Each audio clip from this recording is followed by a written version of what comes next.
اللہ اکبر اللہ اکبر اللہ. کیوں بنے پاکستان؟ کشمیر کے موجودہ حالات جو ہیں اس سے تو آپ لوگ سب بخوبی واقف ہیں. لہٰذا میں بات کروں گا کشمیر کیوں بنے پاکستان. جموں کشمیر کا علاقہ عموماً کوستانی ہے اور اس میں پانی بھی زیادہ ہے اور ہر موضع کے پاس کوئی نہ کوئی ندی نالا ضرور بہتا ہے. یہ علاقہ پنجاب کے شمال مشرق میں واقع ہے اور جموں اور کشمیر کے شمال میں کوک قراقرم اور ترکستان واقع ہے اور جنوب میں پنجاب کے انگریزی علاقہ کے اضلاع نیز ریاست چمبا، مشرق میں چین، تبت اور ریاست نیپال اور مغرب میں کو ہندو کش اور افغانستان وغیرہ. ریاست کا آئینی رقبہ تقریباً 68,000 میل اور اگر اس میں لداخ و گلگت وغیرہ بھی شامل کر دیا جائے تو اس کا رقبہ 84,000 مربع میل ہو جاتا ہے. کشمیر کے باشندے بالعموم جفا کش، سفید رنگ اور شکیل ہیں. ان میں 75% باشندوں کا پیشہ زراعت اور باقی 25% کا صنعت و حرفت، ملازمت اور تجارت ہے.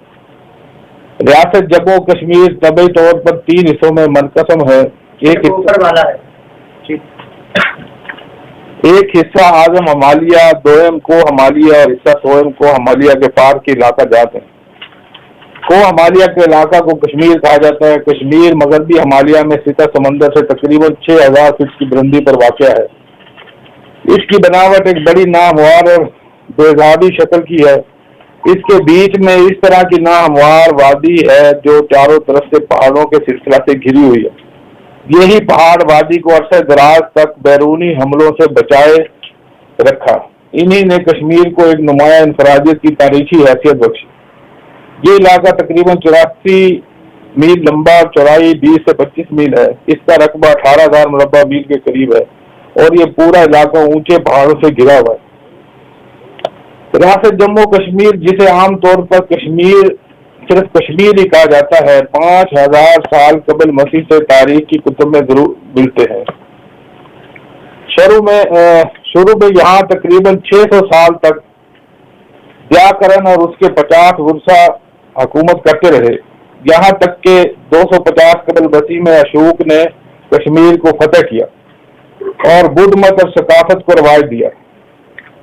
بدھ مت کے پیروں کی حکومت 900 سال تک قائم رہی، لیکن اس طویل ترین عرصہ تک حکومت کے باوجود کشمیر پر بدھ مت کا رنگ غالب نہ آ سکا.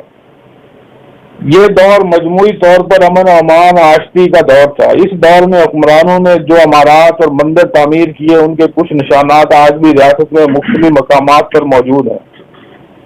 ریاست کشمیر میں اسلام کی مؤثر اور منظم تبلیغ 14ویں صدی عیسوی کے آغاز میں شروع ہوئی.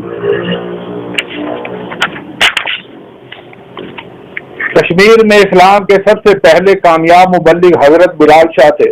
1326 عیسوی میں سلطان صدر الدین کی وفات کے بعد ریاست اندرونی شورشوں کا شکار ہو گئی اور ایک عرصے تک بد نظمی اور طواف الملوکی کا دورہ رہا. پھر سلطان شمس الدین نے 1343 عیسوی میں تاج و تخت سنبھالا اور ریاست میں امن و امان قائم کیا. سلطان شمس الدین کا خاندان 250 سال تک کشمیر میں برسر اقتدار رہا. 1750 عیسوی میں احمد شاہ ابدالی نے کشمیر کو فتح کیا اور 1819 عیسوی تک کشمیر پر پٹھانوں کی حکومت رہی. پٹھانوں کا رویہ مقامی لوگوں سے اچھا نہیں تھا. یہی وجہ ہے کہ جب 1818 عیسوی میں رنجیت سنگھ نے برصغیر کے شمال مغربی علاقوں کو فتح کرنے کے بعد وسیع تر سکھ ریاست کا منصوبے کا تحت کشمیر پر حملہ کر دیا اور مقامی لوگوں نے پٹھانوں کا ساتھ نہیں دیا، لہذا رنجیت سنگھ نے بڑی آسانی سے کشمیر پر قبضہ کر دیا.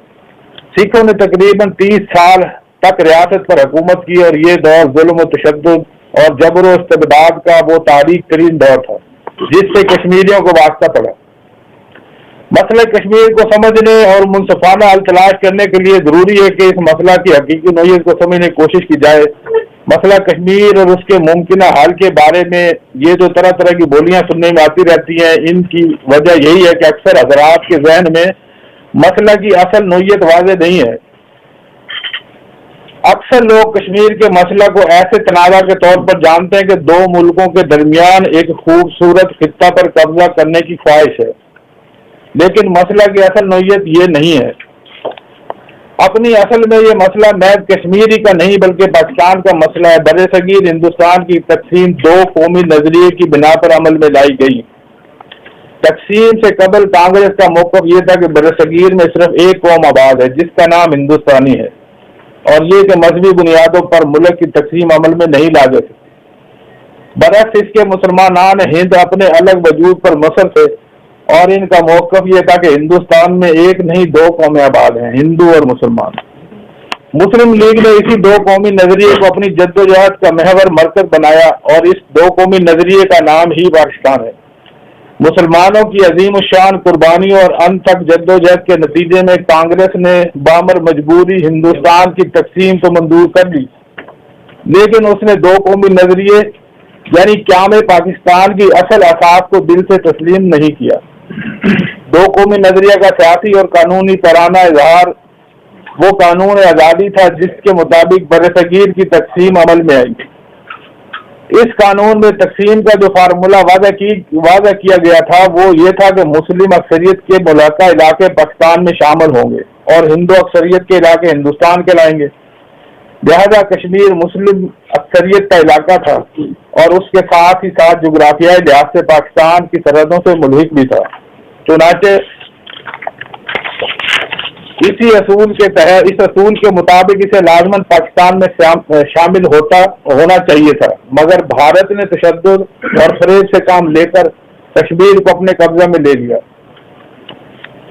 جب پاکستان کی طرف سے مطالبہ کیا جاتا ہے کہ کشمیر کو پاکستان میں شامل ہونا چاہیے تو دراصل اس مطالبہ کی بنیاد تقسیم کے اس اصولی فارمولے پر ہوتی ہے جو دو قومی نظریے کو تسلیم کر کے واضح کیا گیا تھا۔ لیکن اگر بھارت کی طرف سے پاکستان کے اس مطالبے کو مسترد کیا جاتا ہے تو اس کا مطلب یہ ہے کہ بھارت دو قومی نظریے اور خود پاکستان کے وجود کو مسترد کر رہا ہے۔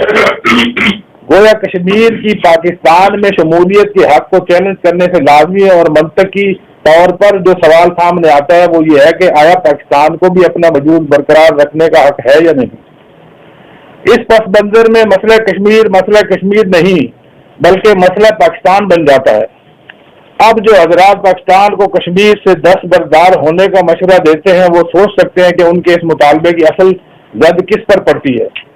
اگر صرف کشمیر کے خیال کو ترک کر دینے کا ہی سوال درپیش ہوتا تو شاید پاکستان کی اساس دو قومی نظریہ معرض بحث ہے، اور اس خیال کو ترک کر دینے کا مطلب یہ ہوگا کہ ہم پاکستان کا خیال ترک کر دیں۔ اس امر پر خود بھارتی مصنفین اور سیاستدان بھی گواہ ہیں کہ کشمیر پر ان کے قبضے کا مقصد دو قومی نظریے کو شکست دینا ہے۔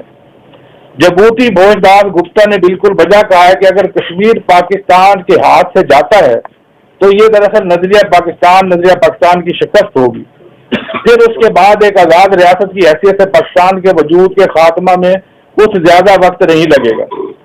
اس طرح ایک اور بھارتی صحافی کھل کر کہہ رہے ہیں کہ اگر اس نظریے کے تحت ہندوستان کی تقسیم عمل میں آئی تھی، یعنی یہ کہ مسلم اکثریت کے علاقے پاکستان میں شامل ہوں گے، کوئی صداقت موجود ہے تو کشمیر لازماً پاکستان ہی کا حصہ ہے۔ لیکن اگر کشمیر پاکستان میں شامل نہیں ہوتا تو پھر اس نظریے کی ساری عمارت دھڑام سے زمین پر آ لگے گی، اور کانگریس کے سیاسی متبرین اس نظریے کی بنیاد ہی کو ختم کرنے میں کامیاب ہو جائیں گے جس پر پاکستان وجود میں آیا تھا۔ بس جہاں بھارت کشمیر کے بغیر بھی زندہ رہ سکتا ہے، کشمیر کے بغیر پاکستان کے زندہ رہنے کا کوئی امکان باقی نہیں رہتا۔ ان حالات میں کشمیر ہمارے لیے کسی تنازع یا جھگڑے کا نام نہیں ہے جیسے کسی عدالت میں پیش کر کے اس پر فیصلہ لے لیا جائے یا اس سے متعلق کم و بیش پر لین دین کر کے ختم کر دیا جائے۔ یہ دراصل دو مختلف نظریہ حیات کا تصادم ہے۔ کانگریس نے تقسیم محض اس وجہ سے قبول کی تھی کہ ایسا کرنا ان کے لیے ناگزیر ہو چکا تھا، لیکن اس نے دو قومی نظریے کو تسلیم نہیں کیا، اور دو قومی نظریہ کے خلاف کانگریسی قیادت کی جدوجہد قیام پاکستان کے بعد بھی ختم نہیں ہوئی۔ اب یہ جدوجہد کشمیر کی سرزمین پر جاری ہے، اور اگر بھارت یہاں کامیاب ہو جاتا ہے تو اس کا صاف صاف مطلب یہ ہوگا کہ ایک آزاد ریاست کی حیثیت سے پاکستان کا وجود بھی محض